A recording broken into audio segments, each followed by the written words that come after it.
Fala galera, beleza? Meu nome é Rodrigo Melli, esse é o canal História Mal Contada. E no vídeo de hoje nós vamos falar sobre o Iluminismo. Então sem muita enrolação, bora pro vídeo.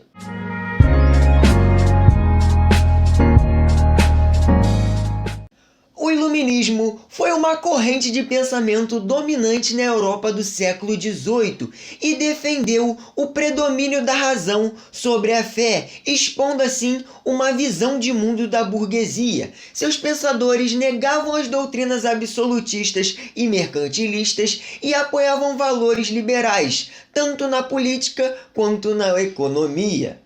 Os primeiros teóricos do Iluminismo, eles introduziram as bases do movimento ainda no século XVII, influenciado pelas transformações sociais que vinham acontecendo na Europa, como o Renascimento, Reforma Protestante, expansão marítimo-comercial e a ascensão da burguesia. O racionalismo ele foi fundamentado como método científico pelo francês René Descartes, que em 1637 ele estabeleceu a razão como o único caminho possível para o conhecimento. Descartes ele partia de verdades básicas para atingir o seu amplo conhecimento. O cara era só o básico. Seu primeiro axioma a ficar famoso foi: penso, logo existo. Segundo o pensamento iluminista, o avanço do conhecimento poderia se dar tanto pela via do racionalismo abstrato de Descartes, quanto pela via do empirismo inglês.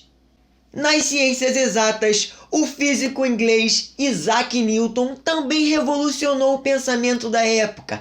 Esse você conhece, é aquele cara que caiu a maçã na cabeça dele, meteu análise e criou a gravidade, no caso a teoria da gravidade. Ele afirmava que o universo era regido por leis próprias e que o homem poderia ter conhecimento delas através do estudo da ciência. Os princípios da política iluminista, liberalismo, foram formulados pelo inglês John Locke, que defendia a relação contratual entre monarca e súditos. Para John Locke, o homem ele possuía direitos como a liberdade e propriedade privada, e cabia ao Estado assegurar esses direitos, no caso proteger, o que limitava o seu poder. Os importantes avanços econômicos, culturais e científicos levaram a crer que o destino da humanidade era o progresso.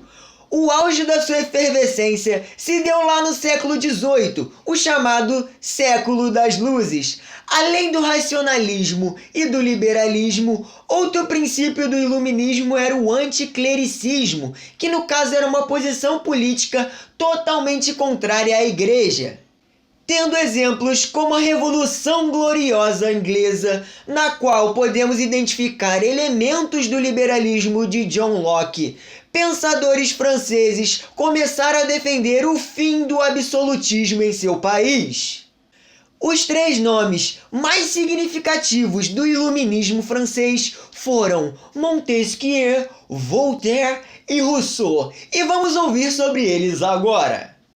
Montesquieu foi um dos grandes divulgadores da necessidade de se desconcentrar a autoridade das mãos dos reis por meio da tripartição de poderes. Em sua obra Do Espírito das Leis, ele sistematiza essa teoria que prevê a separação e o equilíbrio entre os poderes executivo, legislativo e judiciário. Ela foi a base teórica fundamental para a Declaração da Independência dos Estados Unidos e para sua primeira Constituição, além de servir de base para os atuais estados de direitos democráticos, como o nosso Brasilzão.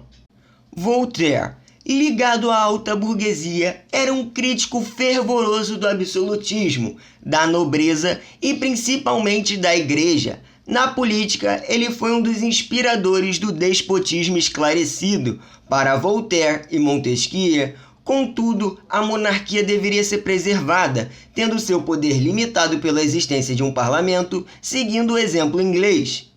E por fim temos Rousseau, que era identificado com a baixa burguesia e com os trabalhadores miseráveis, posicionando-se a favor do Estado democrático e republicano.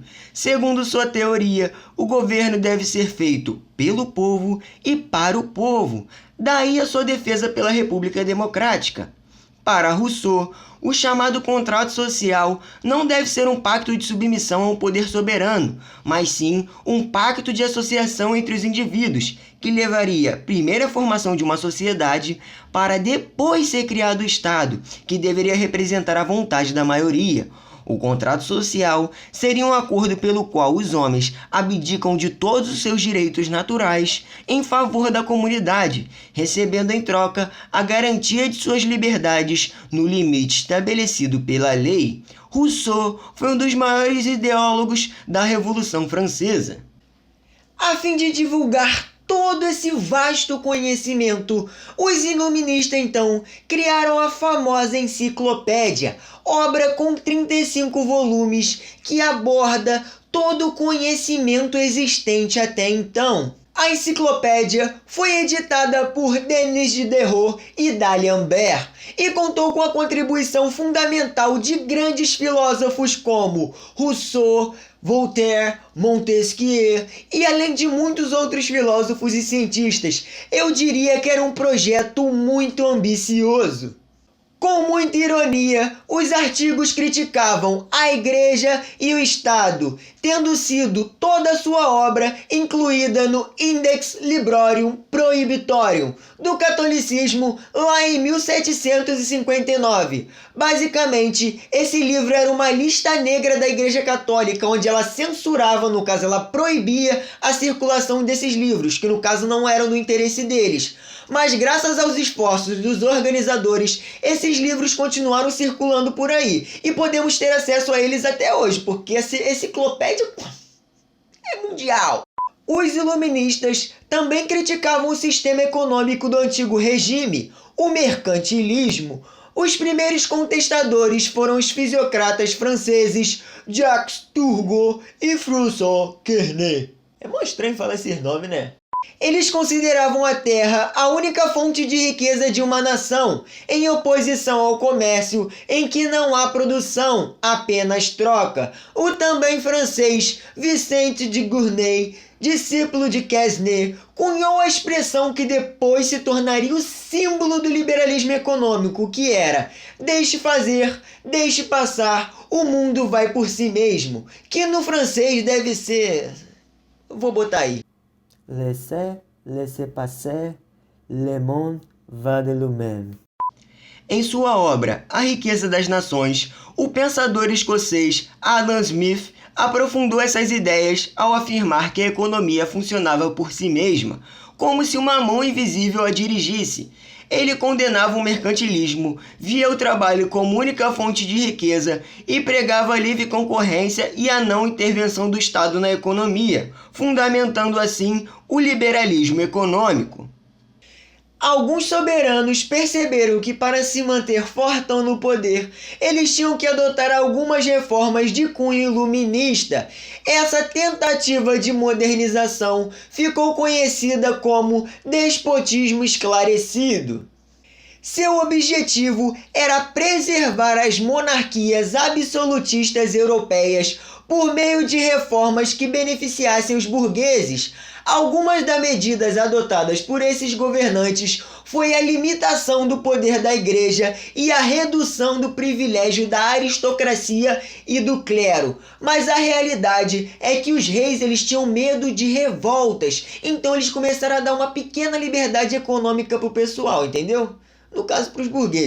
Mas você deve estar se perguntando, quem era o sabacudo que eram os déspotas esclarecidos?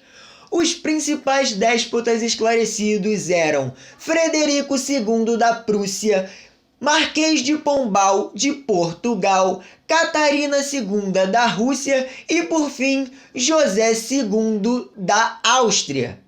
Apesar das mudanças, a participação política da burguesia e do povo continuavam limitadas, o que levou a revoltas, dentre elas a mais famosa, a Revolução Francesa, que ocorreu em 1789. Então, galera, esse foi o vídeo de hoje. Espero que tenham gostado. Se gostou, já deixa aquele like, se inscreve aí no canal, compartilha com os amigos e não se esquece de ativar o sininho para as notificações. E dando um pequeno spoiler aqui do próximo vídeo, vai ser sobre Revolução Francesa. Então, valeu!